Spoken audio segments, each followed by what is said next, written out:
Guys അപ്പൊ നമുക്ക് കിട്ടി ആപ്പിളിന്റെ 20,000 റുപ്പീസിന്റെ സോക്സും ഇത് നമ്മുടെ $1 സോക്സും. അൺബോക്സ് ചെയ്താലോ?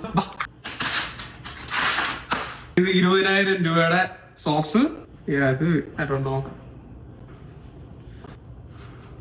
ഈ ഹോളിനകത്താണ് ഐഫോൺ ഇടാന്ന് പറഞ്ഞത്.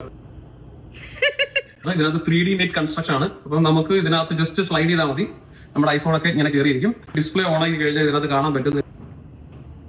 നമുക്ക് ഇങ്ങനെ കയ്യിൽ ഇങ്ങനെ ക്യാരി ചെയ്തുകൊണ്ട് പോകാം. ആപ്പിൾ പറഞ്ഞ ഏത് പോക്കറ്റബിൾ ഐറ്റവും കയറും എന്ന് പറഞ്ഞാൽ. അപ്പൊ നമുക്കൊരു മുട്ട ഇട്ട് നോക്കാം, ഇനി ഒരു ബനാന ഇട്ട് നോക്കാം. ആക്ച്വലി ട്രിപ്പ് ഒക്കെ പോവാണെങ്കിൽ ബനാന കൊണ്ടുപോകാൻ പറ്റിയ സാധനമാണ് എനിക്ക് തോന്നുന്നത്. ഒരു മുട്ടയും ബനാനയും അത് ഈസി ആയിട്ട്. നിങ്ങൾ ക്യാമ്പിങ്ങിനൊക്കെ പോവാണെങ്കിൽ വാട്ടർ ബോട്ടിൽ കൊണ്ടുപോകാൻ പറ്റിയ സാധനമാണ്. ഇതിനകത്ത് ആക്ച്വലി ഡ്രിങ്കും ചെയ്യാം. ഞാൻ നോക്കിയിട്ട് ഒരു യൂസ് കൂടി ഉണ്ട്. നമുക്ക് ലഗേജ് ബാഗ് ഒക്കെ ഉണ്ടെങ്കിൽ ഇത് നമ്മൾക്ക് ഇങ്ങനെ സ്ട്രാപ്പ് ചെയ്ത് കഴിഞ്ഞാൽ നമ്മുടെ ഐഫോൺ ഒക്കെ ഇവിടെ സെക്യൂർ ആയിട്ട് കാണുള്ളൂ. അപ്പൊ ആപ്പിൾ പോക്കറ്റ് 2 മോഡൽസിലാണ് വരുന്നത്. ഇത് അതിന്റെ ഷോർട്ട് വേർഷനും പിന്നെ ഒരു ലോങ് വേർഷൻ വരുന്നുണ്ട്. അത് നമുക്ക് ബേസിക്കലി ഒരു ക്രോസ് ബോഡി സ്ട്രാപ്പ് ആയിട്ട് ഇങ്ങനെ യൂസ് ചെയ്യാം. അപ്പൊ ഈ 20,000 രൂപയുടെ സോക്സ് മേടിച്ചതിന് നമ്മളെ വീട്ടിൽ നിന്ന് പുറത്താക്കി.